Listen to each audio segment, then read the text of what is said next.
It's the Locked On Flyers podcast for Monday, May 15th, your daily dose of Flyers news, analysis, and high quality content that has lots more to say about the Jones and Briere show. We're still talking about it.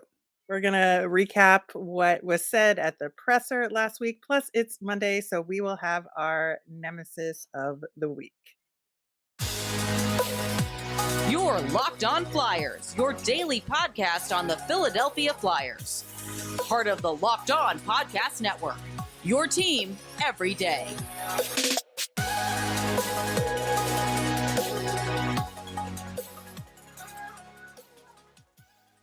Hey there. Thanks for making Locked On Flyers your first listen every day. I am Rachel Donner. You can find me on Twitter at rmiriam. I'm here as always with Russ Cohen, who is on Twitter at Sportsology. This episode is brought to you by Gametime. Download the Gametime app, create an account, and use the code LOCKEDONNHL for $20 off your first purchase. You can subscribe or follow us for free over on YouTube. We're also now on the SiriusXM app. Anywhere you listen to your podcast, you'll get our latest episode as soon as it's available here on the Locked On Podcast Network, your team every day. Russ, we did give our initial reaction to the press conference held by the Flyers on Friday. We did a short reaction over on YouTube. So if you're listening in your ears only, you can head over to our YouTube channel to check out what those thoughts were. We're going to get into some of that today. But I do want to reemphasize a point I have made before on this show, and that I am very much of the opinion that it is perfectly valid and useful to have gut instant reactions to things, and then also have reconsidered reactions. Maybe you have a few days to think about it or a few weeks to think about it or whatever, and you can change your mind. And I think that's okay, that nobody should be beholden to their initial first take unless it's like offensive, right? Yeah. So yeah, if you say something that's over the line, I get it. But if these are your thoughts, those are your thoughts. And then if you, I mean, I don't know how many times people would say, I've had a chance to think about it. I may have overlooked this. Yeah, it's fine. And so I think if you want our first reaction and the way we reacted out of the gate, that YouTube clip is our best bet there. But, we've had the weekend to think about things and to kind of revisit what was said. And, I think for me, one of the more interesting things about that press conference was how much that they connected everything that they were talking about to Ed Snyder's legacy and the history of the team. And I just found that fascinating for a couple of reasons. Number one, I think in their minds, they were, repairing some damage. And it was said via Elliot Friedman on 32 Thoughts that part of it was like the disrespect of missing Ed Snyder's birthday that one time. And that led to them using this language in this presser a lot. But to me, I think there's pros and cons to it. And don't get me wrong, I am steeped in Ed Snyder's legacy and the history with the franchise. And I appreciate everything that Ed Snyder's, stewardship meant to this franchise. But I also think there's a collection of fans who don't know Ed Snyder. And if you're looking toward the future, I think there's a balance to be had here. And so I just found it curious how much they put on that legacy. Yeah, I think it's fine to do it, and I do think they were repairing. For some of the really older fans, longer term fans that think this will bring the Kate Smith statue back, it's not going to, because I know that talk has come up now too. Now, if we just bring that back, that's not happening, folks. But they did attempt to correct some of the other stuff, and that's true. This is like any other business. There's always a picture of the founder in the corner, and if you do something big, you should always pay tribute to the founder. I'm all for that. Yeah, I just think it's important to think about the future and the future season ticket holders and potential season ticket holders who may honestly have no knowledge of this man. And I think it's important to understand that, yes, I think we should educate new fans as they come in onto who Ed Snyder was and his role in building this team. And what he meant to the city and what he still means to a lot of people. But I think that there's room for other things as well. And I'm interested to see how this leadership group approaches that balance, because I think it's there. And I'm not saying it's good or bad either way right now. I'm saying it's going to be something they're going to have to consider. Yeah, I think right now it was good to mention in a press conference. If they Yeah. decide they're going to have some sort of Founders Day or something, hey, there's nothing wrong with that, but we'll see, like you said.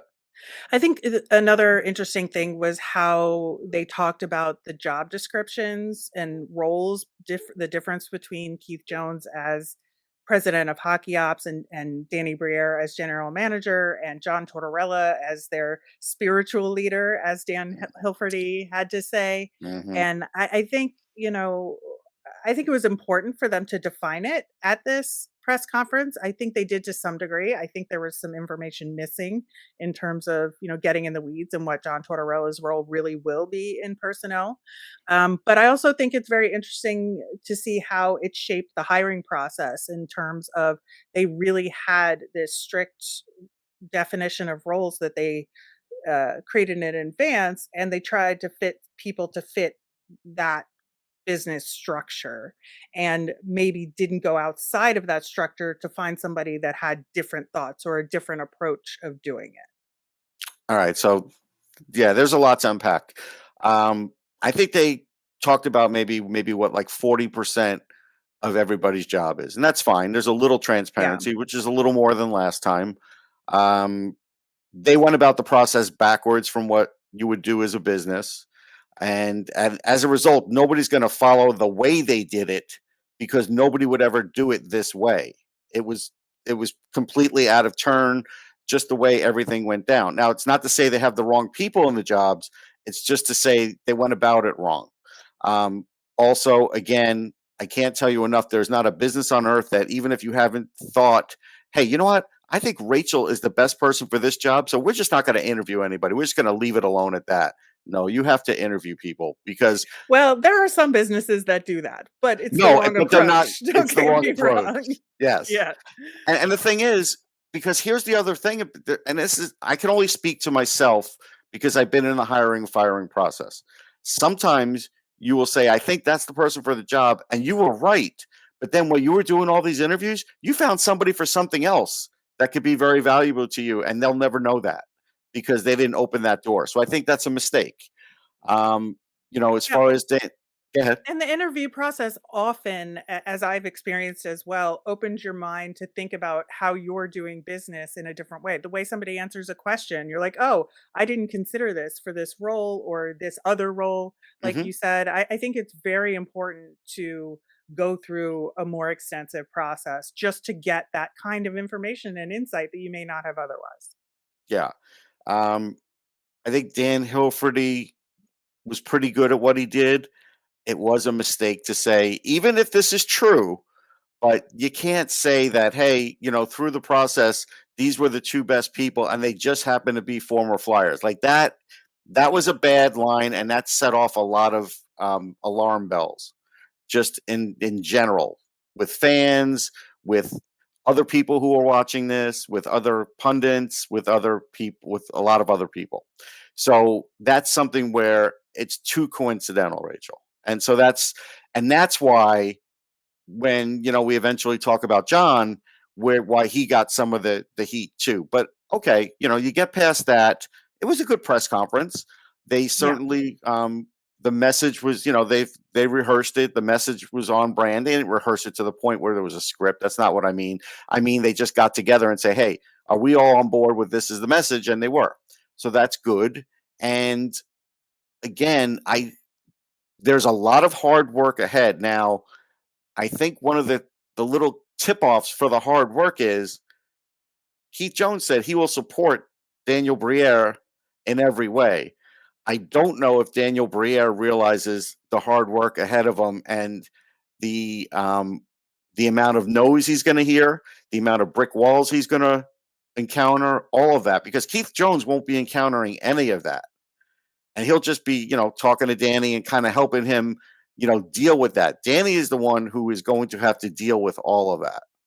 Yeah, I think it's good that Danny has had the opportunity to at least be part of one GM's meeting so far. So at least before he got the title, he was already doing some of the things that you have to do, and maybe he has some understanding about what those challenges are going to be. He may not know how to solve them yet, but he knows what those Right. challenges are a little better than he would have otherwise. So that's a good thing. But yeah, I do think we're going to get into the to-do list for these guys on tomorrow's show, but I think that it's really going to be important for these guys to work together, but also challenge each other. And I want to talk about that part of the conversation, and we're going to do that coming up next.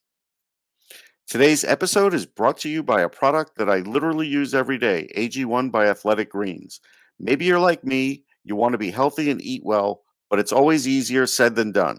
That's no longer the case with AG1. With one delicious scoop of AG1 in a glass of water each day, you're absorbing 75 high-quality vitamins, minerals, whole food sourced superfoods, probiotics, and adaptogens to help you start your day right. This special blend of ingredients supports your gut health, your nervous system, your immune system, your energy, recovery, focus, and aging. All of it. It can be hard and expensive to keep track of multiple different supplements and vitamins, not to mention how hard it can be on your stomach.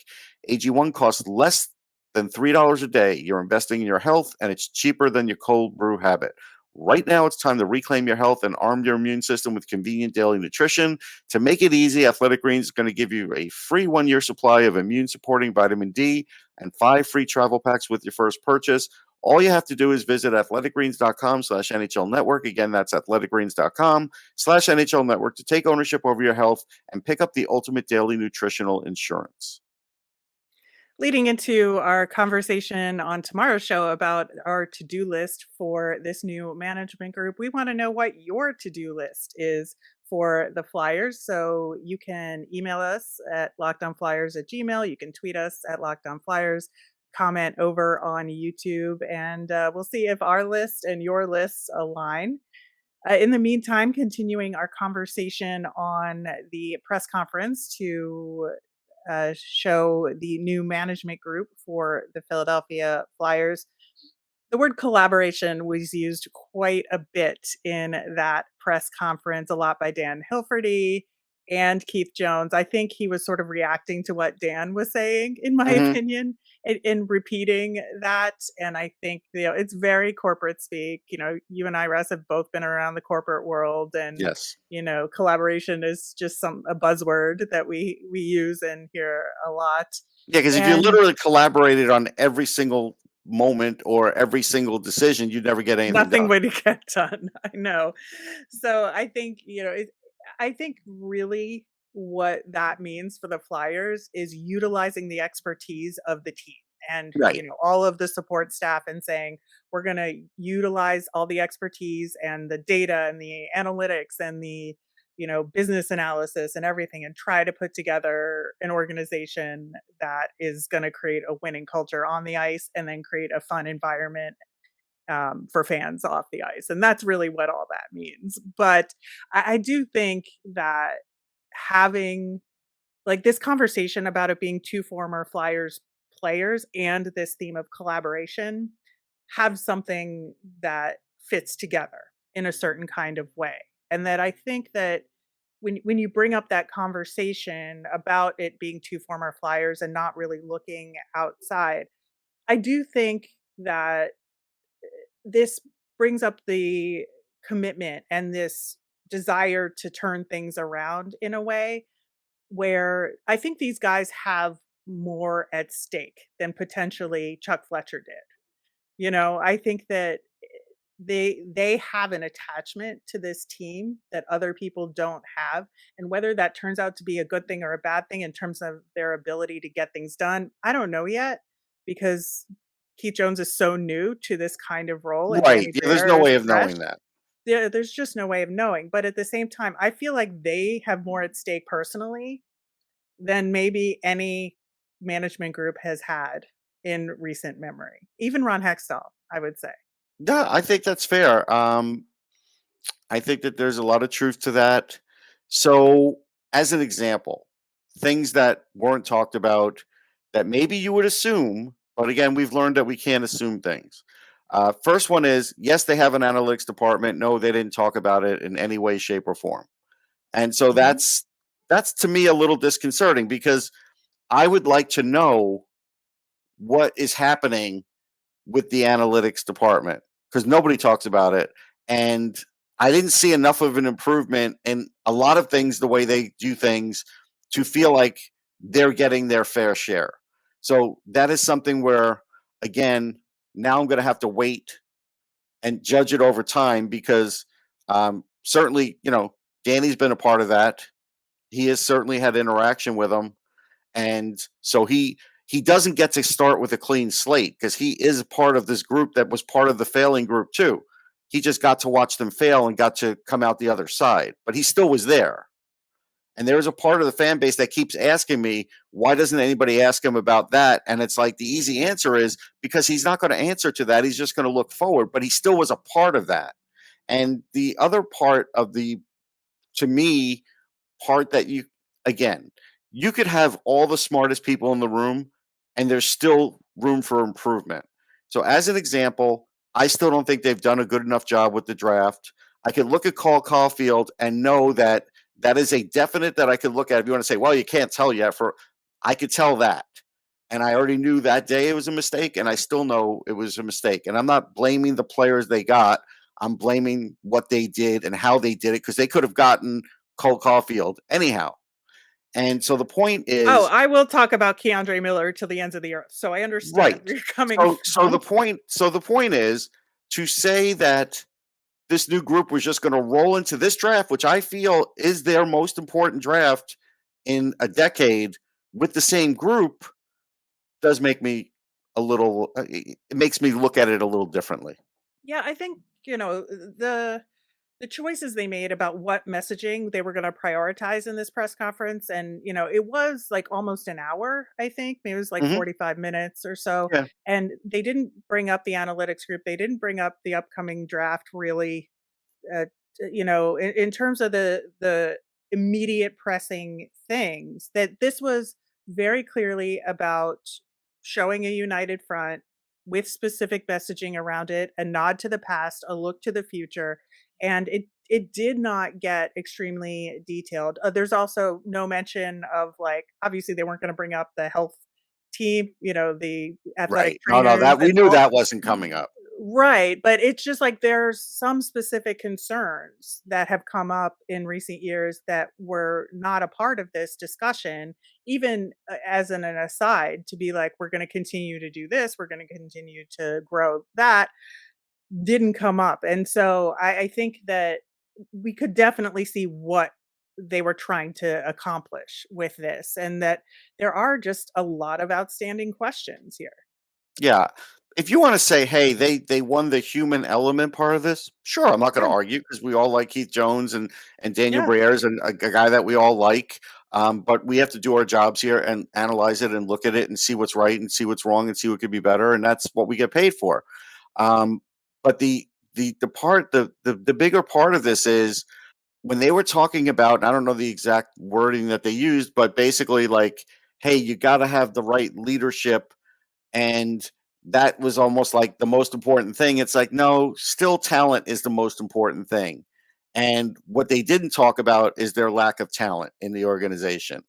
And they didn't talk about how Like they were going to player player talent. talent, player talent, and how they were going to improve that starting now. Because just because, Rachel, just because you're a rebuilding team, and the fact that they won't commit to how many years is also, that's a tough one for me because other teams have. The Rangers did, and then they abandoned it because they got players, so they didn't have to worry about it. The the Red Wings did, and they stuck to it, and they're sticking to it. And so those are things where I feel like, that's where the messaging, they were like, well, we're going to come a little short of that. But talent, actual talent, talent you get in the draft, talent you sign in free agency, talent you trade for. Not much talk about that. Yeah, and I think that's, it's part of the next steps. Again, we're going to talk about some of that to-do list tomorrow, but I think that it's also just a hint that what those next steps are would have been really helpful for me, I think. even if you don't address them, you say, here, here we've got, a plan in place. Here are the things we're going to address right off the bat. Almost to me, like when you have a new president at inauguration for the United States, they say, here's what we're going to get done in the first 100 days of our And it administration. never all gets done, obviously. It never all gets done, obviously. It doesn't matter, who they are as president. But Right. I think that at least they say, here's our 100 days plan, right? Right. And I felt like maybe they could have used a little more of that in this Yeah, I feel presentation. like you're right. I feel like that is a part of it because, again, they didn't even tell you what type of team they're trying to build. Like every other sport, every other management team would say, this is the type of team we're trying to build. Nobody would talk about that. Even John didn't want to talk about that. John chose something else. So the fact that that wasn't talked about is a little worrisome. Now, some would say, well, listen, John's going to have the biggest voice and he knows what he wants. Yeah, but John isn't always right. And that's why he has bosses that should tell him when he's not right and should have to disagree with him and maybe not do all the things he wants to do. So, because while you are rebuilding, you still have to get more talented, even at the NHL level. It may Right. not equal wins right away, but if you start bringing guys in that you feel like, hey, we're going to bring this guy in, he's got 1 or 2 years left on his contract. We feel like he's got a higher ceiling. Then he'll be part of that next thing, like an Eeli Tovanen. Like basically, look what he's doing for Seattle, right? Now, some might say, well, he'd never do that for the Flyers. He stinks. Well, but you could have had him. And instead, Seattle got him. And this is a goal scorer. And presumably you need goal scoring. But they let him get through the ranks, right? They let him get to Seattle. Seattle picks him up. Nashville just cut him. And like you could have made your team better with that player. And that player's thriving now in the playoffs. Those are the kinds of things where you can't keep letting that happen, folks. Otherwise, it doesn't matter. You could say all the nice things you want to do. You're still not going to get better fast enough. Yeah, I think that there's a lot on that to-do list. And we have one more thing on our to-do list, and that is to name our Nemesis of the week for our Monday show. We're going to get to that, plus some of your reactions to the hire and the press conference coming up next. Today's episode is brought to you by Gametime. Buying tickets to your favorite events shouldn't be stressful. Gametime is the fast and easy way to buy tickets for all your sports, music, comedy, and theater near you. They've got killer deals on last minute tickets and their best price guarantee. You can stop stressing over the tickets and start getting hyped for the fun you'll have. My favorite part of the Gametime app is that it's great. You get notified about all those last minute tickets and their flash deals. Plus, you get that all important view from your seats before you purchase the ticket. The game time guarantee means you'll always get the best price. If you find tickets in the same section and row for less, Game Time will credit you 110% of the difference. Also, tickets are sent directly to your phone, so you'll never have to dig through your email. So snag the tickets without the stress on Game Time. Download the app, create an account, and use the code LOCKEDONNHL for $20 off your first purchase. Terms apply. Again, create an account and redeem that code Locked On NHL for $20 off. Download Game Time today. Last minute tickets, lowest price guaranteed. All right, so want to get into some of your thoughts out there that you gave us about the new regime and the press conference. Asked you to comment over on YouTube, and I feel like the responses we got were kind of exactly what the vast differences in some of the opinions are out there in Flyers fandom. So very representative. Michael said it won't make any difference for a long time. This team is a train wreck. Ed said, people crying about getting non-Flyers to run things is so tiresome. How did an outsider like Chuck Fletcher do? Good point, Ed. Dave But says, he I'm really wasn't an 49. outsider, though. That's the thing. He wasn't a He had worked hockey for Bob. outsider. No, but he wasn't even. He may not have been a Flyer at any time in his career, but he worked for Bobby Clark. That's so I don't count him in that group. Sorry. Yeah, well, Ed also says Jones can't be more outside the box of a hire, which he was for a lot of reasons. Still insiders for other reasons, but I get it. Right. Dave Right. said, I'm 49 and haven't experienced a cup celebration on Broad. I used to bleed orange and black, and I can't watch my favorite sports team at this point. Truly hope they straighten out. Aaron said, at this point, what is there to lose? Also, a really That's interesting fair. observation. Yeah, Philip is going to wait and see and is skeptical. I think that's very valid. Mhm. User Philly Wolf said, I'm going to give every new hire a chance to turn this around and deliver a championship back to Philly. I ain't giving up until it happens. And yeah, that's like the gamut of opinions. And I think It that is. all of them are valid, right? They're all valid opinions. It is the gamut. I think that some of the things that were said in this press conference were crafted to bring back some ticket holders. And to be honest, I'm not sure they accomplished that. Now, as an example, and it would never have this kind of effect. You saw what happened when Connor Bedard was the number one overall pick and the amount of ticket sales that occurred with the Chicago Blackhawks. I don't think the Flyers ticket office was all of a sudden bombarded with calls the day after that press conference with season ticket holders or people saying they're going to re-up. So I think they're still going to have to work hard on that this entire Yeah. summer to bring people back. They haven't magically fixed that problem. Yeah, I think that's absolutely the case. That's a good segue to our nemesis of the week. If you're newer to the program, each and every Monday, we look at the world of hockey and the world of the Flyers and say, what is our nemesis? What is getting our goat?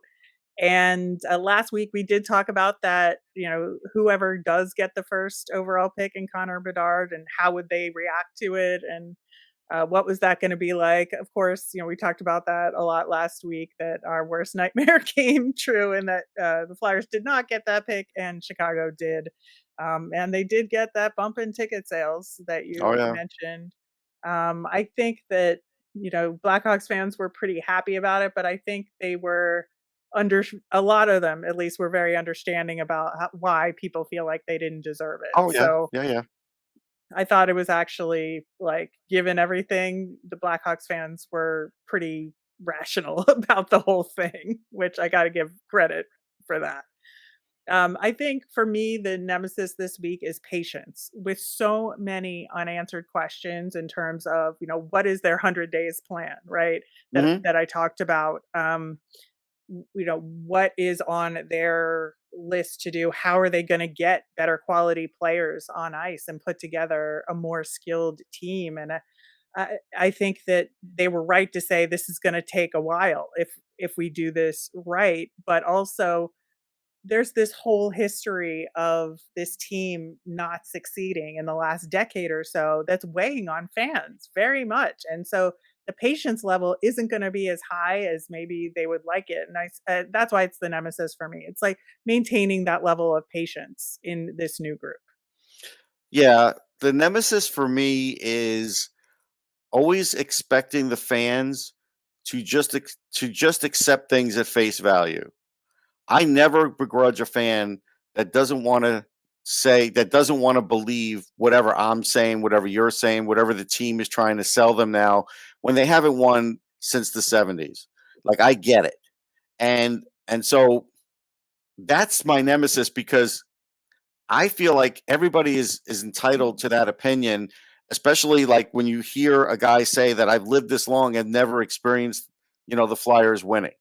And so like I get it. And that is my nemesis in sports because I do feel like a lot of times and teams will do this. Teams, and I'm not saying the Flyers are doing this, but they've done it before and every team has done this. They'll try one thing and they're saying this is going to work, and when it doesn't work then they try the complete opposite thing, and when it doesn't work then they're going to try this thing and this is going to work, Rachel. And so like I understand where people get worn down from that. Yeah. Absolutely. This is definitely a wait and see situation. This is a reminder to myself to be patient about it, but also hold the team to account, right? And Right. that's part of what our job is. And we're going to continue to do that on the show and try and look at it from all the angles possible. We're going to do that starting tomorrow with our to do list for this new regime. And we want to hear what your to-do list is. Like I said, tweet us at Locked On Flyers, email us at lockedonflyers@gmail.com, or comment over on YouTube. I'm Rachel. I'm on Twitter at rmiriam. That's RMIRIAM. I'm Russ. I'm at Sportsology, SPORTSOLOGY. Have a great day, everyone.